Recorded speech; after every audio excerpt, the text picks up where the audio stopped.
কত টাকা সকলে কাজ করো বুঝছো নি, কাজ করলে মোটামুটি একটা ইনকাম করবা, একবার লাভ হয় না আরেকবার লাভ হইব। একটা যদি লসও মারে আটটা লাভ দেওয়া হয়ে যাইব, কিতা হবে। ঠিক আছে, ভাই খুশি নি? খুশি আমরা।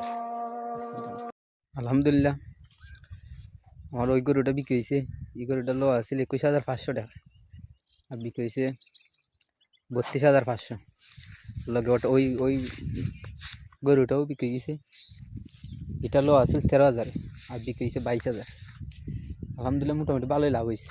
সার গরুর পাশাপাশি এখন ছোটো ছোটো গরু যদি কয়েকটা ফালন যায় লগে রাখিয়া, এটা তো আর বেশি, এটা সময় বেশি দেওয়ান লাগে না, সামান্য সময় দিলেই হয়।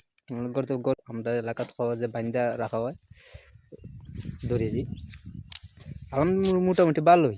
একটা 5-6টা সার গরুর লগে যদি 2-3টা ছোটো ছোটো বাছুর কিনা করেন, যেখান থেকে 5,000 6,000 টাকা খাইলে তাত কষ্ট নাই। সকালে সামান্য একটু কষ্ট, খালি গরু থেকে বাফিলা দিলা পরে আবার গরু নিয়ে হারাইলা, ওই কষ্ট।